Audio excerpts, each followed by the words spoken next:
Hi മക്കളെ, good morning. എല്ലാവർക്കും അസ്ത്രയുടെ ക്ലാസ്സിലേക്ക് സ്വാഗതം. അപ്പോൾ നമ്മുടെ ആനുവൽ എക്സാമാണ് വരാൻ പോകുന്നത്. എല്ലാവരും നന്നായിട്ട് പഠിക്കുന്നുണ്ടെന്ന് വിചാരിക്കുന്നു. ടൈം ടേബിളൊക്കെ കിട്ടി അല്ലേ? അപ്പോൾ നന്നായിട്ട് പഠിച്ച് ഇപ്പോൾ റിവിഷൻ ആയിരിക്കില്ല അല്ലേ? അപ്പോൾ നമ്മൾ ഒരു പാഠം extension of democracy through institution, ഇത് എളുപ്പത്തിൽ പഠിക്കാൻ വേണ്ടി നമ്മൾ നോട്ട്സ് തന്നിട്ടുണ്ടായില്ല. ടെക്സ്റ്റ് ബുക്കിൽ പിന്നെ പോയിൻ്റ് ആയിട്ട് തന്നെ ഉള്ളത്, അതുകൊണ്ടാണ് അന്നേരം നോട്ട് അപ്ലോഡ് ചെയ്യാതിരുന്നത്. കുറച്ചുകൂടി എളുപ്പത്തിൽ നമുക്ക് മനസ്സിലാക്കാൻ വേണ്ടിയിട്ട് extension of democracy through institution, ജനാധിപത്യത്തിൻ്റെ വ്യാപനം സ്ഥാപനങ്ങളിലൂടെ, നമ്മുടെ 7ാമത്തെ പാഠമാണ്. അതിൻ്റെ കുറച്ച് പോയിൻറ്റ്സും നോട്ടൊക്കെ ആക്കിയിട്ടാണ് വന്നിട്ടുള്ളത്. അപ്പോൾ പിന്നെ കണ്ടു നോക്കാം. നിങ്ങൾക്ക് ഇത് എളുപ്പത്തിൽ മനസ്സിലാക്കാൻ പറ്റുന്നുണ്ടെങ്കിൽ ഈ ക്ലാസ് യൂസ് ചെയ്യാം. ഓക്കെ, അപ്പോൾ നമുക്ക് പെട്ടെന്ന് നമ്മുടെ ക്വസ്റ്റ്യൻ ആൻസറിലേക്കൊക്കെ പോയിട്ട് വരാം. റെഡി? ഓക്കെ, അപ്പോൾ നമ്മുടെ ടെക്സ്റ്റ് ബുക്കിൽ നമ്മൾ ആദ്യം തന്നെ ഒരു പാരഗ്രാഫ് കാണാം. ആ പാരഗ്രാഫാണ് അവിടെ കൊടുത്തിട്ടുള്ളത്. Democracy is not only a system of governance but also a system for fulfilling various needs and aspiration of the citizens and thereby ensuring a dignified life. In India many constitution institution have been working for the establishment of democracy and its all pervasive growth.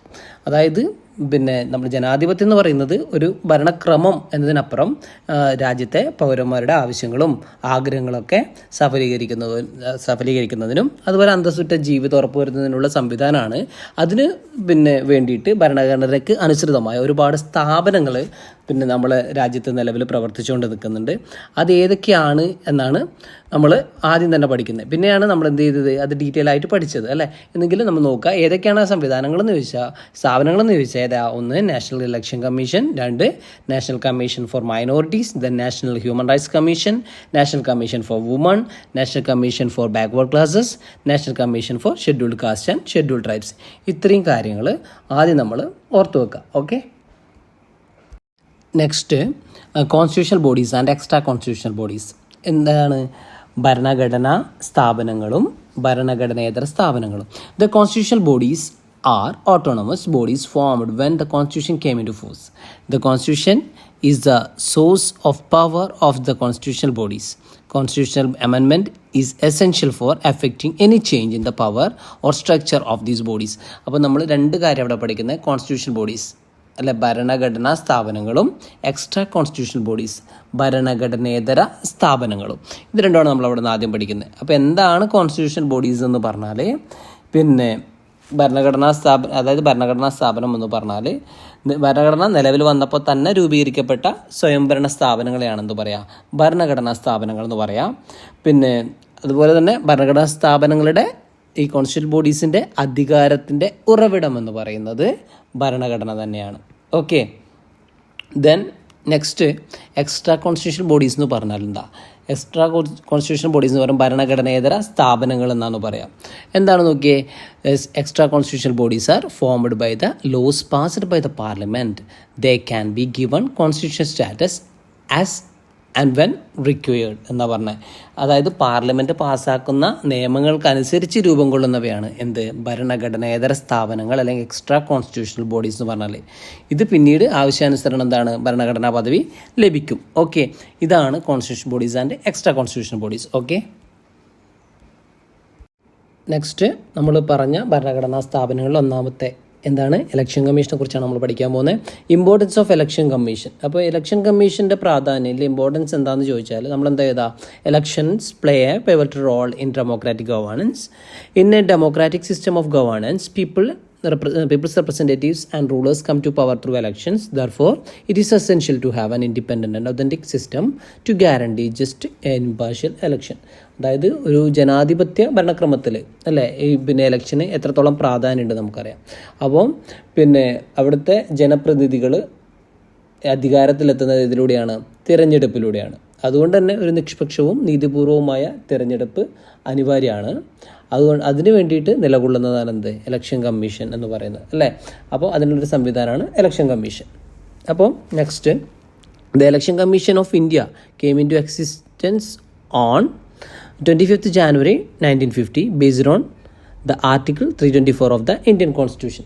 അപ്പം Indian ഭരണഘടനയുടെ അനുച്ഛേദം 324 പ്രകാരം 1950 ജനുവരി 25 എന്ത് നിലവിൽ വന്നത്? Election commission നിലവിൽ വന്നിട്ടുള്ളത്. Okay, the present election commission consist of A chief election commissioner and 2 commissioners. അതായത് ഒരു മുഖ്യ തെരഞ്ഞെടുപ്പ് കമ്മീഷണറും 2 കമ്മീഷണർമാരും ചേർന്നതാണ് ഇപ്പോഴത്തെ നിലവിലുള്ള election commission. They are appointed by president. ഇവർ അപ്പോയിൻറ്റ് ചെയ്യുന്ന ആരാണ്? പ്രസിഡൻ്റാണ്. The tenure of office of the members of the commission is 6 years or up to the age of 65. പിന്നെ അവരുടെ കാലാവധിയാണ് പറയുന്നത് ഒന്നുകിൽ 6 വർഷം അല്ലെങ്കിൽ 65 വയസ്സ് ആവുന്നത് വരെയാണ്. Okay. Then the chief election commissioner can be removed from his position only through impeachment. അപ്പം ഈ ചീഫ് ഇലക്ഷൻ അല്ലെങ്കിൽ മുഖ്യ തെരഞ്ഞെടുപ്പ് കമ്മീഷനെ മാറ്റാൻ പറ്റുന്നതിലൂടെയാണ് നമുക്ക് പറ്റുക. ഇംപീച്ച്മെൻറ്റിലൂടെ മാത്രമേ ഈ മുഖ്യ തെരഞ്ഞെടുപ്പ് കമ്മീഷണറെ മാറ്റാൻ വേണ്ടിയിട്ട് പറ്റുള്ളൂ എന്നുകൂടി. ഇത്രയും കാര്യങ്ങളാണ് ഇമ്പോർട്ടൻസ് ഓഫ് ഇലക്ഷൻ കമ്മീഷൻ പറയുമ്പോൾ നമ്മൾ ഓർത്തിരിക്കേണ്ടത്. ആദ്യം ഇലക്ഷൻ്റെ ഇമ്പോർട്ടൻസ് പറയാം, അത് കഴിഞ്ഞിട്ട് അത് പിന്നെ നിലവിൽ വന്ന കാര്യങ്ങളൊക്കെ നമുക്ക് പറയാം. Okay, yes. ഇനി നമ്മളതിൻ്റെ ഫങ്ഷൻസ് ആണ് നോക്കേണ്ടത്. അതുപോലെ നമ്മൾ ഓർത്ത് വെക്കേണ്ട മറ്റൊരു കാര്യം, ഈ പറയുന്ന ഓരോ സ്ഥാപനങ്ങളും നിലവിൽ വന്ന വർഷം പിന്നെ അതിൻ്റെ ഡേറ്റൊക്കെ ഒന്ന് ഓർത്ത് വെക്കാം. നമുക്ക് അഥവാ വൺ വേർഡിൻ്റെ ക്വസ്റ്റ്യൻസൊക്കെ വന്നാൽ എഴുതാൻ വേണ്ടിയിട്ട് കേട്ടോ. ഓക്കെ, അപ്പോൾ നെക്സ്റ്റ് നോക്കാം ഇലക്ഷൻ കമ്മീഷൻ്റെ ഫങ്ഷൻസ് ആണ്. ഇലക്ഷൻ കമ്മീഷൻ്റെ ഫങ്ഷൻസ് എന്തൊക്കെയാണ്? നമ്മുടെ ഇലക്ഷൻ കമ്മീഷൻ്റെ ഫങ്ഷൻസ് നമുക്ക് പഠിച്ചിട്ടുള്ളത്. അപ്പോൾ നമ്മുടെ ടെക്സ്റ്റ് ബുക്കിലെ കാര്യം തന്നെ പഠിച്ചു വെച്ചാൽ മതി. ഏതൊക്കെ പോയിൻ്റ് ഉള്ളത്? Preparation of electoral roll and issuance of identity card, അല്ലേ? വോട്ടർ പട്ടിക തയ്യാറാക്കലും തിരിച്ചറിയൽ കാർഡ് ലഭ്യമാക്കലാണ്. Then supervise, administer and control the elections to the offices of the President and the Vice President of India, members of the Lok Sabha and the Rajya Sabha and the State Legislative Assemblies. രാഷ്ട്രപതി, ഉപരാഷ്ട്രപതി, ലോകസഭ, രാജ്യസഭ, അതുപോലെ സംസ്ഥാന നിയമസഭാ അംഗങ്ങൾ എന്നിവരുടെ തെരഞ്ഞെടുപ്പിനുള്ള മേൽനോട്ടം, നടത്തിപ്പ്, നിയന്ത്രണം ഇതൊക്കെ ആരുടെ കീഴിലാണ്? ഇലക്ഷൻ കമ്മീഷൻ്റെ കീഴിലാണ്. അപ്പോൾ ഇലക്ഷൻ കമ്മീഷൻ്റെ ഫംഗ്ഷനാണ് അതും. Okay. Then promulgation and enforcement of codes of conduct. Okay, പിന്നെ പറയാം പെരുമാറ്റച്ചട്ടങ്ങളുടെ പ്രഖ്യാപനവും നടപ്പിലാക്കലുമാണ്. Next point, recognition of political parties and allotment of the symbol to them. നമ്മളിത് മുന്നേ പഠിച്ചിട്ടുണ്ട്. രാഷ്ട്രീയ പാർട്ടികൾക്ക് അംഗീകാരം നൽകലും അതുപോലെ തന്നെ ചിഹ്നമൊക്കെ അനുവദിക്കുന്ന കാര്യം നമ്മൾ പഠിച്ചിട്ടുണ്ട്.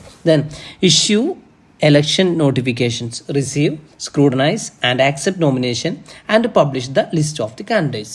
പിന്നെ എന്താണ്? തിരഞ്ഞെടുപ്പ് വിജ്ഞാപനം പുറപ്പെടുവിക്കുക, നാമനിർദ്ദേശ പത്രിക സ്വീകരിക്കുക, സൂക്ഷ്മ പരിശോധന നടത്തുക, നാമനിർദ്ദേശ പത്രിക അംഗീകരിക്കുക, സ്ഥാനാർത്ഥി പട്ടിക പ്രസിദ്ധീകരിക്കുക. ഓക്കെ, ഇതും ഇലക്ഷൻ കമ്മീഷൻ്റെ ഫങ്ഷൻസ് പെടുന്നതാണ്. Then schedule the dates of for poll and its counting, declare results and resolve disputes. വോട്ടെടുപ്പ്, വോട്ടെണ്ണൽ, തീയതികൾ നിശ്ചയിക്കൽ, ഫലപ്രഖ്യാപനം, പിന്നെ ഡിസ്പ്യൂട്ട്സ് പരിഹരിക്കുക, തർക്കങ്ങളൊക്കെ പരിഹരിക്കുക. ഇതൊക്കെ ഇവരുടെ ഫംഗ്ഷനാണ്. Then audit elections expense and take appropriate follow up actions.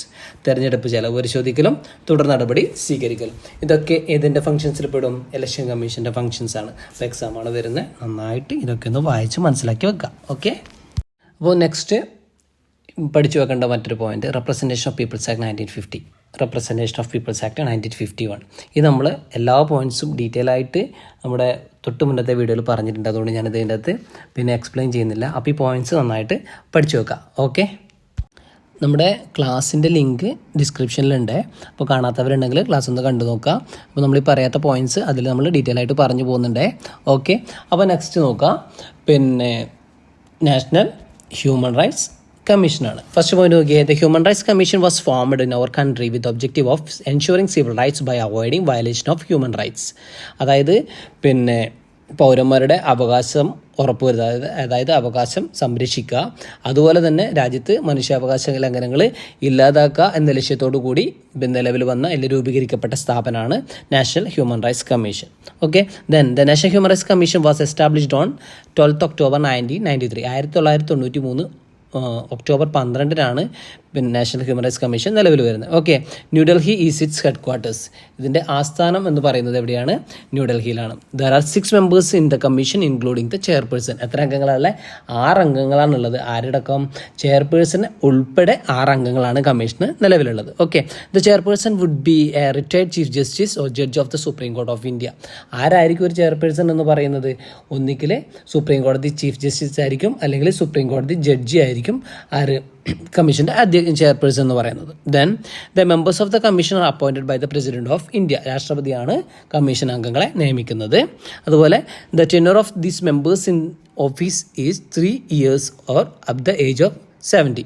Okay, അതുപോലെ തന്നെ ഒന്നുകിലും 3 വർഷം അല്ലെങ്കിൽ 70 വയസ്സ് വരെയാണ് അംഗങ്ങളുടെ ഔദ്യോഗിക കാലാവധി എന്ന് പറയുന്നത്. Okay, next protection of human rights act 1993 ആണ് അല്ലെ, മനുഷ്യാവകാശ സംരക്ഷണ നിയമമാണ്. അപ്പോൾ എന്താണ് മനുഷ്യാവകാശ സംരക്ഷണ നിയമത്തിൽ പറയുന്നത്, എന്താണ് നോക്കിയേ.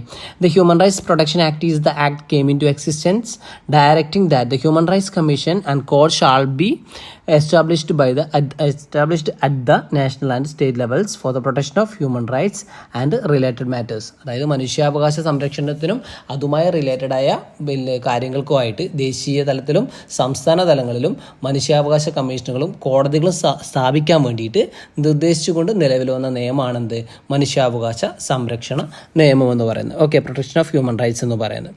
Then the act came into force on 28 September 1993. 1993 September 28-നാണ് ഈ നിയമം നിലവിൽ വരുന്നത്. The national and state level human rights commission function in accordance with this act. അപ്പം ഇത് പ്രകാരത്തിലാണ് ദേശീയ തലത്തിലും സംസ്ഥാന തലത്തിലും മനുഷ്യാവകാശ കമ്മീഷനുകൾ പ്രവർത്തിക്കുന്നത്. Okay, then next point, the procedure of enquiry of the commission, submission of report, formation of state human rights commission and the procedure of their activities and enquiries are laid down in this act. അതുപോലെ കമ്മീഷൻ്റെ അന്വേഷണ നടപടിക്രമം, report സമർപ്പിക്കൽ, സംസ്ഥാന മനുഷ്യാവകാശ കമ്മീഷൻ്റെ രൂപീകരണം, പിന്നെ പ്രവർത്തന അന്വേഷണ നടപടിക്രമങ്ങളൊക്കെ ഈ നിയമത്തിൽ പറയുന്നുണ്ട്. ഓക്കെ, ഇത്രയും കാര്യങ്ങളാണ് പിന്നെ protection of human rights act നമ്മൾ പഠിക്കും. കുറച്ച് പോയിന്റ്സ് സിമ്പിളായിട്ട് പഠിക്കാനുള്ള. ഓക്കെ, അപ്പോൾ നമ്മളിനി ഇമ്പോർട്ടൻ്റ് ആയിട്ട് പഠിക്കേണ്ട കാര്യം ഇതിൻ്റെ ഫങ്ഷൻസാണ്. എല്ലാ സ്ഥാപനങ്ങളെയും പിന്നെ അതിൻ്റെ ചുമതലകൾ നമ്മൾ മനസ്സിലാക്കി വെക്കണം. അപ്പോൾ ഓൾമോസ്റ്റ് ചിലത് വായിക്കുന്ന സമയത്ത് ഭയങ്കരമായിട്ട് നമുക്ക് സെയിം ആയ പോലെ തോന്നാം, എങ്കിലും നമ്മൾ പിന്നെ മാറിപ്പോവാതിരിക്കാൻ വേണ്ടി ഡീറ്റെയിൽ ആയിട്ട് തന്നെ മനസ്സിലാക്കി വെക്കണം. അപ്പോൾ നമ്മളിനി നോക്കുന്ന function of the national human rights കമ്മീഷനാണ്. അപ്പോൾ ദേശീയ മനുഷ്യാവകാശ കമ്മീഷൻ്റെ ചുമതലകൾ എന്തൊക്കെയാണെന്ന് ചോദിച്ചാൽ, ഒന്ന്, to conduct enquiries on complaints related to human rights violation. മനുഷ്യാവകാശ ലംഘനം സംബന്ധിച്ച പരാതികളിൽ അന്വേഷണം നടത്തുക എന്നുള്ളതാണ്. നമ്മുടെ ടെക്സ്റ്റ് ബുക്കിലെ പോയിന്റ്സ് തന്നെയാണ്, മാറ്റമൊന്നും വരുത്തിയിട്ടില്ല കേട്ടോ. Okay, next, become a party to court proceedings in matters related to the violation of human rights. അതായത് മനുഷ്യാവകാശ ലംഘനം സംബന്ധിച്ച കോടതി നടപടികളിൽ കക്ഷി ചേരുക എന്നുള്ളതാണ് രണ്ടാമത്തെ point. 3, to visit jails and rehabilitation centres and make recommendation for reforms. അതായത് ജയിലുകളും അതുപോലെ തന്നെ പുനരധിവാസ കേന്ദ്രങ്ങളൊക്കെ സന്ദർശിച്ചിട്ട് പിന്നെ അതിന് എന്തെങ്കിലും പരിഷ്കാരം വരുത്തണമെങ്കിൽ ആ പരിഷ്കരണ നിർദ്ദേശങ്ങൾ സമർപ്പിക്കുക എന്നുള്ളതാണ്. Then to evaluate the functioning and efficiency of the system for protection of human rights and give suggestions. അപ്പോൾ മനുഷ്യാവകാശ പരിരക്ഷാ സംവിധാനങ്ങളുടെ നിർവഹണവും അതുപോലെ തന്നെ അതിൻ്റെ ഫലപ്രാപ്തിയും വിലയിരുത്തി നിർദ്ദേശങ്ങളൊക്കെ കൊടുക്കുക. അതായത് ഏതൊക്കെ രീതിയിലാണ് പ്രവർത്തിക്കുന്നത്, അതിൽ പിന്നെ നല്ല രീതിയിലാണോ, അതിൻ്റെ പിന്നെ ഏത് രീതിയിലുള്ള ഫലമാണ് അതിലൂടെ നമുക്ക് ലഭിക്കുന്നത്, അത്തരത്തിലുള്ള കാര്യങ്ങളൊക്കെ മനസ്സിലാക്കിയെടുക്കുക. അതൊക്കെ വിലയിരുത്തിയിട്ട് എന്തെങ്കിലും പിന്നെ കൂടുതലായിട്ട് നിർദ്ദേശങ്ങളൊക്കെ മുന്നോട്ട് വെക്കാനുണ്ടെങ്കിൽ അതൊക്കെ വെക്കുക എന്നുള്ളതാണ്. Then next, analyse the international agreements and declaration regarding human rights and take appropriate steps. അതായത് മനുഷ്യാവകാശത്തെ സംബന്ധിച്ച അന്തർദേശീയ കരാറുകൾ, അതുപോലെ തന്നെ പ്രഖ്യാപനങ്ങൾ തുടങ്ങിയ കാര്യങ്ങൾ വിശകലനം ചെയ്തിട്ട് നടപടികൾ സ്വീകരിക്കാം. Then to examine the human rights violation committed by the law enforcement officers and the public servants and take necessary action after examining the failures in the prevention of such incidents. അതായത് പിന്നെ നിയമപാലകർ, okay, അതുപോലെ പിന്നെ നമ്മുടെ പൊതുപ്രവർത്തകർ, ഇവരുടെയൊക്കെ ഭാഗത്തു നിന്ന് മനുഷ്യാവകാശ ലംഘനങ്ങൾ ഉണ്ടാവുന്നുണ്ടെങ്കിൽ പിന്നെ അത് തടയുന്നതിൽ എന്തെങ്കിലും വീഴ്ചകളൊക്കെ ഉണ്ടാകുന്നുണ്ടെങ്കിൽ ആ വീഴ്ചകളൊക്കെ പരിശോധിച്ചിട്ട് നടപടികൾ സ്വീകരിക്കുക എന്നുള്ളതാണ് ലാസ്റ്റ് പോയിന്റ്. ഇത്രയും കാര്യമാണ് ഇതിൻ്റെ ഫങ്ഷൻസ് പഠിക്കുമ്പോൾ നമ്മൾ പഠിക്കാനുള്ള. പറ്റുന്ന പോലെ ഈ പോയിന്റ്സ് മുഴുവൻ നമ്മൾ മനസ്സിലാക്കി വെക്കുക. അപ്പോൾ നമ്മുടെ ആനുവൽ എക്സാം ആണ് വരാൻ പോകുന്നത്. മേ ബി നമ്മൾ ചോദ്യങ്ങൾ പ്രതീക്ഷിക്കുക. അപ്പോൾ നന്നായിട്ട് തന്നെ മനസ്സിലാക്കാം കേട്ടോ. ഓക്കെ, നെക്സ്റ്റ് നമ്മൾ നോക്കാൻ പോകുന്നത് നാഷണൽ കമ്മീഷൻ ഫോർ വുമൺ ആണ്, ദേശീയ വനിതാ കമ്മീഷൻ. ഓക്കെ, ഫസ്റ്റ് പോയിന്റ് നോക്കിയേ. The commission was found on 31 January 1992. 1992 ജനുവരി 31 ദേശീയ വനിതാ കമ്മീഷൻ നിലവിൽ വരുന്നത്. ഓക്കെ, എന്തിനാണ് ഈ ദേശീയ വനിതാ കമ്മീഷൻ നിലവിൽ വന്നത് എന്ന് നമുക്കറിയാം. എന്താണ് സ്ത്രീകളൊക്കെ നേരിടുന്ന ബുദ്ധിമുട്ടുകളും പ്രശ്നങ്ങളൊക്കെ മനസ്സിലാക്കി അതിന് നിയമപരമായ പരിഹാരങ്ങൾ കാണാനാണ്. ആ പോയിന്റ്സ് നമുക്ക് ലാസ്റ്റ് ഒന്ന് പറഞ്ഞിട്ടുണ്ട്. വേണമെങ്കിൽ നമുക്ക് ആദ്യം തന്നെ അത് എഴുതി ഉൾപ്പെടുത്തിയിട്ട് പോവുകയും ചെയ്യാം. Okay, then the commission consist of a chairperson 5 members and A member secretary. അപ്പോൾ ഒരു ചെയർപേഴ്സണും 5 അംഗങ്ങളും ഒരു മെമ്പർ സെക്രട്ടറിയാണ് ഈ കമ്മീഷനിൽ ഉണ്ടാവുക. The members of the commission are appointed by the government of India. അപ്പം ഇതിലെ അംഗങ്ങളെ നിയമിക്കുന്നത് ആരാണ്? ഗവൺമെന്റ് ഓഫ് ഇന്ത്യ, കേന്ദ്ര സർക്കാരാണ്. The tenure of office is 3 years. എത്ര വർഷമാണ് കാലാവധി? അംഗങ്ങളുടെ ഔദ്യോഗിക കാലാവധി എന്ന് പറയുന്നത് 3 വർഷമാണ്. Okay. Then the national women's commission is equipped with the extensive powers for the protection, equality and rights of the woman. അതുപോലെ തന്നെ സ്ത്രീ സുരക്ഷ, അവരുടെ തുല്യത, അതുപോലെ അവരുടെ അവകാശ സംരക്ഷണം തുടങ്ങിയ വിപുലമായ അധികാരങ്ങൾ ദേശീയ വനിതാ കമ്മീഷന് ഉണ്ടെന്നോട് പറയണം. ഓക്കെ. ഇനി നമ്മൾ നോക്കേണ്ടത് എന്താ? അതിൻ്റെ ഫങ്ഷൻസ് ആണ്, ചുമതലകളാണ്. ഓക്കെ, ഇതും പഠിച്ചു വെക്കണേ. ഓക്കെ, ഫസ്റ്റ് പോയിന്റ് എന്താ? Examine the constitutional provisions and laws for the safety of woman. അങ്ങനെ പറഞ്ഞാൽ അതായത് സ്ത്രീകളുടെ സുരക്ഷയ്ക്കായിട്ട് ഭരണഘടന ഒരുപാട് വ്യവസ്ഥകളും നിയമങ്ങളൊക്കെ വെച്ചിട്ടുണ്ട്. അപ്പം അതൊക്കെ പരിശോധിക്കുക എന്നുള്ളതാണ്. Okay. 2, submit proposals for legislation to protect women's rights. അതായത് സ്ത്രീകളുടെ അവകാശങ്ങൾ സംരക്ഷിക്കുന്നതിനായിട്ടുള്ള നിയമനിർമ്മാണങ്ങൾക്ക് നിർദ്ദേശങ്ങൾ സമർപ്പിക്കുക. Then activities for ensuring gender justice. Okay, ഈ ലിംഗനീതി ഉറപ്പുവരുത്തുന്നതുമായി ബന്ധപ്പെട്ട പ്രവർത്തനങ്ങളൊക്കെ നടത്തുക. Then give suggestions to eliminate inequality and discrimination faced by women. അപ്പോൾ സമൂഹത്തിൽ സ്ത്രീകൾ അസമത്വങ്ങളും വിവേചനങ്ങളൊക്കെ നേരിടുന്നുണ്ട്. ഇതില്ലാതാക്കാനുള്ള നിർദ്ദേശങ്ങൾ കൊടുക്കുക. Then intervene in various issues faced by women and suggest solutions. അതായത് സ്ത്രീകൾ നേരിടുന്ന പ്രശ്നങ്ങളിൽ ഇടപെടുകയും ആ പ്രശ്നങ്ങൾക്ക് പരിഹാരങ്ങൾ നിർദ്ദേശിക്കുകയും ചെയ്യുക എന്നുള്ളതാണ്. Then advise governments in policy formation on matters concerning woman. അതായത് സ്ത്രീകളെ ബാധിക്കുന്ന വിഷയങ്ങളിൽ നയങ്ങളൊക്കെ രൂപീകരിക്കുന്നതിന് സർക്കാരുകൾക്ക് ഉപദേശം കൊടുക്കുക എന്നുള്ളതും കൂടി ആരുടെ ഫംഗ്ഷനാണ്? ഈ കമ്മീഷൻ്റെ ഫംഗ്ഷനാണ്. അപ്പോൾ ഇത് നമ്മൾ ഡീറ്റെയിൽ ആയിട്ട് തന്നെ പഠിച്ച് മനസ്സിലാക്കി വെക്കുക. നമ്മുടെ ടെക്സ്റ്റ് ബുക്കിലെ പോയിന്റ് തന്നെയാണ്. അപ്പോൾ നെക്സ്റ്റ് നമ്മൾ നോക്കുന്നത് ഡൗറി പ്രൊഹിബിഷൻ ആക്ട് 1961 ആണ്. അപ്പോൾ എന്താണ് ഡൗറി പ്രൊഹിബിഷൻ ആക്ട്? നമുക്കറിയാം സ്ത്രീധനം എന്ന് പറഞ്ഞാൽ എന്താണെന്ന് നമുക്കറിയാം. എന്താ സ്ത്രീധനം എന്ന് പറഞ്ഞാൽ? Dowry is the exchange of wealth on the occasion of marriage as per prior agreement or under compulsion. ഒന്നിക്കൽ മുൻധാരണ പ്രകാരമായിരിക്കും അല്ലെങ്കിൽ നിർബന്ധിതമായിട്ട് ഈ വിവാഹ സമയത്ത് നൽകുന്ന ധനത്തിനാണ് നമ്മൾ സ്ത്രീധനം എന്ന് പറയാം. അപ്പോൾ നമ്മുടെ സമൂഹത്തിലേക്ക് ഈ പ്രശ്നം നമ്മൾ കണ്ടുവരുന്നുണ്ട്. അപ്പോൾ പോയിന്റ്സ് നോക്കാം. The dowry prohibition act was passed by the parliament in 1961 to eradicate the evil practice of dowry from society and prevent atrocities in the name of dowry. ഈ സ്ത്രീധനത്തിൻ്റെ പേരിൽ ഒരുപാട് അതിക്രമങ്ങൾ നടക്കുന്നുണ്ട്. ഈ അതിക്രമങ്ങൾ തടയുന്നതിനും ഈ സ്ത്രീധനം എന്ന് പറയുന്ന ദുരാചാരം നമ്മുടെ സമൂഹത്തിൽ നിന്ന് ഇല്ലായ്മ ചെയ്യുന്നതിനും വേണ്ടിയിട്ട് 1961 പാർലമെന്റ് പാസ്സാക്കിയ നിയമമാണ്. ഓക്കെ, സ്ത്രീധന നിരോധന നിയമം. ഓക്കെ. ദെൻ അപ്പോൾ എന്താണ് ഡൗറി? നമ്മൾ തൊട്ട് സ്റ്റാർട്ടിങ്ങിൽ തന്നെ പറഞ്ഞു. അതാണ് പറഞ്ഞത്, dowry is the exchange of wealth on the occasion of marriage as per prior agreement or under compulsion. Next, if a person consents to marriage based on the promise of certain sum of money, jewelry or wealth, it is also dowry. Both accepting and giving dowry are punishable under this law. അപ്പം ഒരു വിവാഹ സമയത്ത് എന്താണ്, ഒന്നുകിൽ പണമായിട്ട് അല്ലെങ്കിൽ ആഭരണങ്ങളായിട്ട് ഇല്ലെങ്കിൽ സ്വത്തായിട്ട് ഇങ്ങനൊരു വാഗ്ദാനം കൊടുക്കുകയാണെങ്കിൽ, ഓക്കെ, അങ്ങനെയൊക്കെ വിവാഹത്തിന് സമ്മതിപ്പിക്കുകയാണെങ്കിൽ അത് സ്ത്രീധനാണ്. ഓക്കെ. അപ്പം ഈ പറഞ്ഞ 1961 നിയമപ്രകാരം സ്ത്രീധനം വാങ്ങുന്നതും കൊടുക്കുന്നതും കുറ്റകരമാണ്. ഇത്രയും കാര്യമാണ് ഡൗറി പ്രൊഹിബിഷൻ ആക്ട് നമ്മൾ മനസ്സിലാക്കേണ്ടത്. Next, protection of woman against domestic violence act 2005. ഗാർഹിക പീഡന നിരോധന നിയമം 2005. Protection of woman against domestic violence act came into force in India on 26 October 2006. ഇന്ത്യയിൽ protection of woman against domestic violence act, അതാ ഗാർഹിക പീഡന നിരോധന നിയമം നിലവിൽ വന്നത് 2006 October 26. This law protects woman from violence by their life partners or relatives.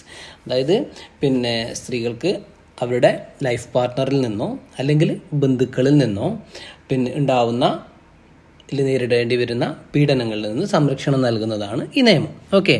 The broad definition of domestic violence includes all activities that insult woman or cause them danger.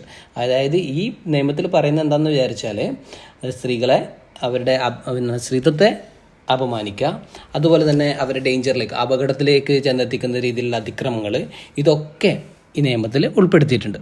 Okay, then this law assures protection, boarding and financial help to women who are the victim of domestic violence.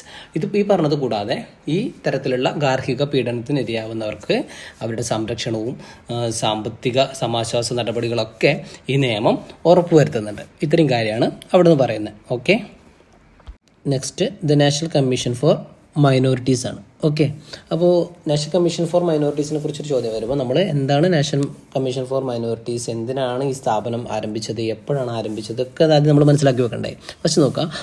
Minority commission was form to ensure that the interest of the minorities of the country are protected and that the laws enacted for their wellbeing are effectively implemented.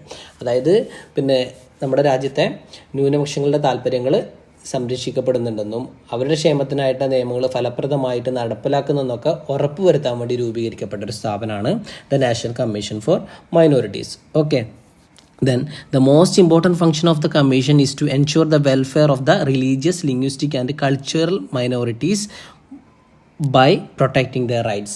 അതായത് ഈ ന്യൂനപക്ഷങ്ങളുടെ അവകാശങ്ങൾ സംരക്ഷിക്കുക, അതുപോലെ തന്നെ അവരുടെ മത, ഭാഷ, സാംസ്കാരിക അവകാശങ്ങളൊക്കെ പിന്നെ സംരക്ഷിച്ച് അവരുടെ ക്ഷേമം ഉറപ്പുവരുത്തുക എന്നുള്ളതാണ് നെക്സ്റ്റ് പറയുന്ന point. Then the national minority commission came into existence on 17 May 1993. എപ്പോഴാണ് നിലവിൽ വന്നത്? 1993 May 17 പിന്നെ the national commission for minorities നിലവിൽ വരുന്നത്. Okay, the commission consist of a chairperson, a vice chairperson and 5 members. അപ്പോൾ കമ്മീഷനിൽ ഒരു ചെയർപേഴ്സൺ, പിന്നെ ഒരു വൈസ് ചെയർപേഴ്സൺ, 5 അംഗങ്ങൾ ഉൾപ്പെടുന്നതാണ് കമ്മീഷൻ. ഓക്കെ, അപ്പം നെക്സ്റ്റ് പോയിന്റ് നോക്കാം. The members of the commission are nominated by the central government. അപ്പം കേന്ദ്ര ഗവൺമെൻറ്റാണ് ഇവരെ നാമനിർദ്ദേശം ചെയ്യുന്നത്. They are appointed by the president of India. ഇവരെ രാഷ്ട്രപതിയാണ് നിയമിക്കുന്നത്. Then the term of office is 3 years. എത്ര വർഷമാണ്? 3 വർഷമാണ് അവരുടെ ഔദ്യോഗിക കാലാവധി എന്ന് പറയുന്നത്. ഓക്കെ, അപ്പോൾ നമ്മളിനി ഇത് നോക്കേണ്ടത് functions of national commission for minorities. എന്തൊക്കെയാണ് പിന്നെ ദേശീയ ന്യൂനപക്ഷ കമ്മീഷൻ്റെ ഫങ്ഷൻസ്, ചുമതലകൾ എന്നാണ്. ഒന്നാമത്തെ പോയിന്റ് നോക്കിയേ, നമ്മൾ ഓൾറെഡി പറഞ്ഞ കാര്യമാണ്, സ്പീഡിൽ പറഞ്ഞു പോവാം നമുക്ക്.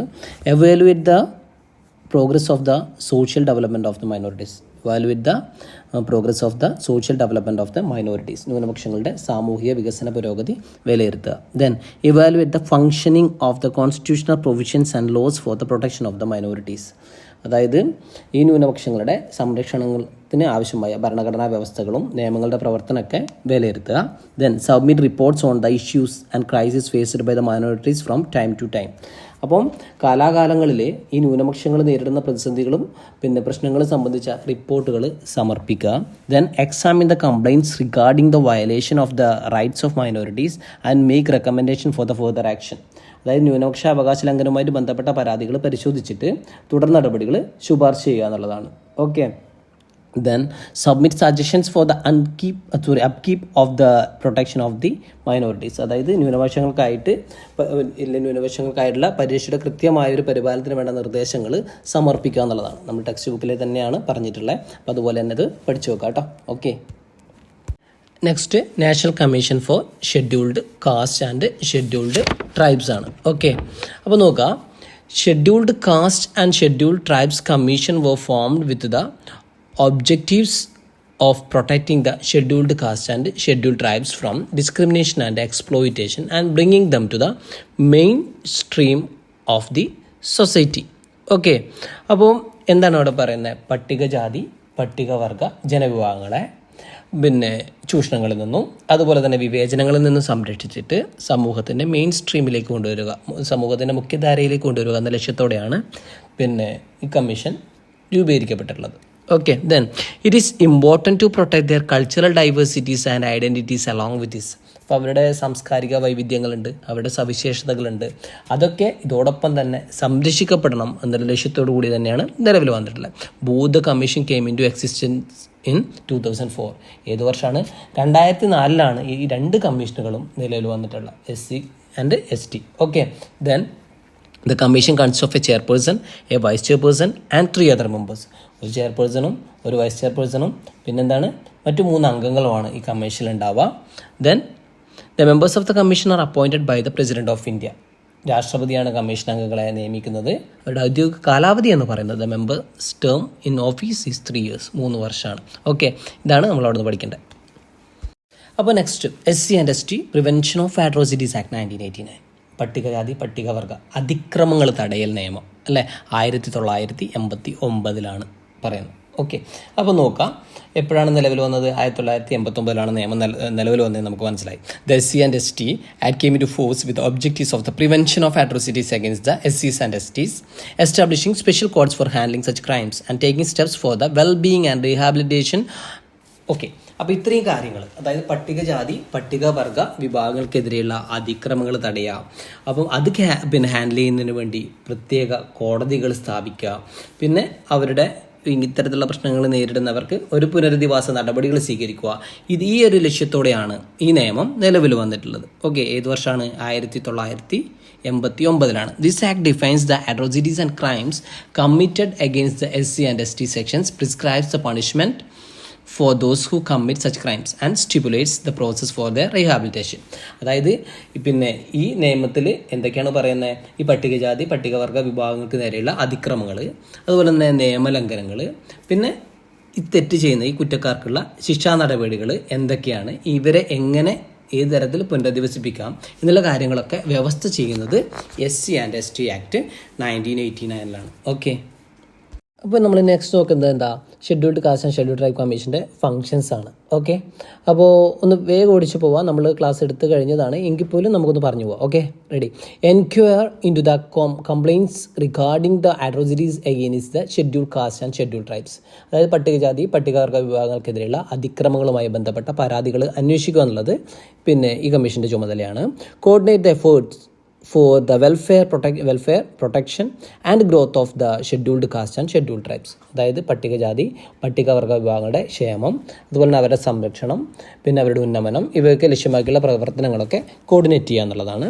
Then next, submit reports to the governments on the challenges faced by the scheduled caste and scheduled tribes and suggestions for the remedies, അതായത് ഈ പറഞ്ഞ SC ST പട്ടികജാതി പട്ടികവർഗ വിഭാഗങ്ങൾ നേരിടുന്ന ചാലഞ്ചസ്, അതിൽ സമൂഹത്തിൽ നേരിടുന്ന വെല്ലുവിളികൾ, അത് പരിഹരിക്കാനുള്ള മാർഗനിർദ്ദേശങ്ങൾ സർക്കാരിന് സമർപ്പിക്കുക. Then evaluate the effectiveness in the functioning of the constitutional provisions and laws for the welfare of the scheduled caste and scheduled tribes, അതായത് പട്ടികജാതി പട്ടികവർഗ ക്ഷേമത്തിനായുള്ള ഭരണഘടനാ വ്യവസ്ഥകളും നിയമങ്ങളും കാര്യക്ഷമമായിട്ട് നടപ്പിലാക്കപ്പെടുന്നുണ്ട് എന്ന് വിലയിരുത്തുക. Okay, next, national commission for backward classes NCBC. Okay, the commission was established in 1993. എപ്പോഴാണ് നിലവിൽ വന്നത്? 1993 national commission for backward classes നിലവിൽ വരുന്നത്. The national commission for backward classes was established with the objectives of the uplift of the socially and economically backward sessions, അതായത് രാജ്യത്ത് സാമ്പത്തികമായിട്ടും സാമൂഹികമായിട്ടൊക്കെ പിന്നോട്ട് നിൽക്കുന്ന വിഭാഗങ്ങളുടെ അപ്ലിഫ്റ്റ് ഉന്നമനം ലക്ഷ്യം വെച്ചിട്ട് സ്ഥാപിച്ചിട്ടുള്ള കമ്മീഷനാണ് national commission for backward classes. Okay, submitting suggestions to address the backwardness of the socially and economically backward section is also the responsibility of the commission, അതായത് ഈ പിന്നോട്ട് നിൽക്കുന്ന പിന്നാക്കാവസ്ഥ പരിഹരിക്കാനുള്ള നിർദ്ദേശങ്ങൾ സമർപ്പിക്കുക, അത് സാമൂഹികമായിട്ടും അതുപോലെ തന്നെ വിദ്യാഭ്യാസപരമായിട്ടൊക്കെ പിന്നോക്കം നിൽക്കുന്ന വിഭാഗങ്ങളുടെ ഈ പിന്നോക്കാവസ്ഥ പരിഹരിക്കാനുള്ള നിർദ്ദേശങ്ങൾ സമർപ്പിക്കുക എന്നത് കമ്മീഷൻ്റെ ഉത്തരവാദിത്തമാണ്. It consist of a chairperson, a vice chairperson and 3 members. ഒരു ചെയർപേഴ്സണും ഒരു വൈസ് ചെയർപേഴ്സണും 3 members ആണുള്ളത്. The members of the commission are appointed by the President of India. അപ്പോൾ അംഗങ്ങളെ ആരാണ് നിയമിക്കുന്നത്? രാഷ്ട്രപതിയാണ്. Then the official term of the members is 3 years. 3 വർഷമാണ് ഇവരുടെ കാലാവധി എന്ന് പറയുന്നത്, ഔദ്യോഗിക കാലാവധി. Then commission received constitution status in 2018. Okay, കമ്മീഷന് 2018 ഭരണഘടനാ പദവി ലഭ്യമായിട്ടുള്ളത്. Okay, next, national commission for backward ക്ലാസസിൻ്റെ ഫങ്ഷൻസ് എന്തൊക്കെയാണെന്നാണ് നമ്മൾ നോക്കുന്നത്. ഓക്കെ, ദേശീയ പിന്നാക്ക വിഭാഗ കമ്മീഷൻ്റെ ചുമതലകൾ എന്തൊക്കെയാണ്? അപ്പോൾ പോയിന്റ്സ് നോക്കുക. 4 പോയിന്റ്സ് നമ്മൾ ടെക്സ്റ്റ് ബുക്ക് കൊടുത്തിട്ടുണ്ട്. Ensure the effective implementation of the constitutional provisions and laws for the backward classes, അതായത് ഈ പിന്നോക്ക വിഭാഗങ്ങൾക്കായിട്ട് ഭരണഘടന വ്യവസ്ഥ ചെയ്ത നിയമങ്ങളൊക്കെ കാര്യക്ഷമമായിട്ട് നടപ്പിലാക്കുന്നുണ്ടെന്ന് ഉറപ്പുവരുത്തുക. Then submit report to the government on the activities of various system for the welfare of the backward classes, അതായത് ഈ പിന്നോക്ക വിഭാഗ ജനങ്ങളുടെ ഇല്ലെങ്കിൽ ഈ ബാക്ക്വേർഡ് ക്ലാസസിൻ്റെ വെൽഫെയറിന് വേണ്ടിയിട്ടുള്ള പ്രവർത്തനങ്ങളെ സംബന്ധിച്ച് സംബന്ധിച്ച റിപ്പോർട്ടുകൾ സമർപ്പിക്കുക എന്നുള്ളതാണ്. Okay, then to make recommendations for taking steps against atrocities faced by backward classes and to ensure justice. ഈ പിന്നോക്ക വിഭാഗങ്ങൾ അതിക്രമങ്ങൾ നേരിടാറുണ്ട്. ഈ നേരിടുന്ന അതിക്രമങ്ങൾക്കെതിരെ നടപടികളൊക്കെ സ്വീകരിക്കുന്നുണ്ടെന്ന് ഉറപ്പാക്കുന്നതിനുള്ള ശുപാർശ നൽകുക എന്നുള്ളതാണ്. ഓക്കെ, നിയമപരമായിട്ടുള്ള നടപടികളൊക്കെ നടക്കുന്നുണ്ട്. അവർക്ക് നീതി ഉറപ്പാക്കാനുള്ള എല്ലാ കാര്യങ്ങളും ആര് ചെയ്യണം? National commission for backward classes ചെയ്യണം എന്നുള്ളതാണ്. Okay, then examine the demands related to backward status and give suggestions to government. അതായത് പിന്നാക്ക പദവി സംബന്ധിച്ച് ആവശ്യങ്ങൾ പരിശോധിച്ചിട്ട് അതിന് വേണ്ട നിർദ്ദേശങ്ങൾ സർക്കാരിന് സമർപ്പിക്കുക എന്നുള്ളതും ഇതിൻ്റെ ചുമതലയാണ്. ഇത്രയും കാര്യങ്ങളാണ് നമുക്ക് ഇവിടെ നിന്ന് പഠിക്കാനുള്ളത്. അപ്പോൾ ഈ ഫംഗ്ഷൻസ് കൂടി പഠിച്ചു നോക്കാം. അതിനുശേഷം നമ്മളോട് ചിലപ്പോൾ ഈ ഇൻസ്റ്റിറ്റ്യൂഷൻസിൻ്റെ റോള് മൊത്തത്തിലായിട്ട് ചോദിക്കുകയാണെങ്കിൽ നമ്മൾ ഈ എല്ലാ ഇൻസ്റ്റിറ്റ്യൂഷൻസിനെയും ഉൾപ്പെടുത്തിയിട്ട് വേണം എഴുതാൻ വേണ്ടിയിട്ട്. അപ്പോൾ എല്ലാ ഭാഗങ്ങളും നമ്മൾ നന്നായിട്ട് പഠിച്ചു വെക്കണം. ഓക്കെ, ഈ ഒരു ഭാഗമായിട്ട് നമ്മൾ ലാസ്റ്റ് ക്ലാസ് തരാനുണ്ടായ. അപ്പോൾ നമ്മൾ ഹിസ്റ്ററി കംപ്ലീറ്റ് ആയിട്ട് തന്നിട്ടുണ്ട്. അപ്പോൾ ആനുവൽ എക്സാം നല്ല രീതിയിൽ എഴുതാം.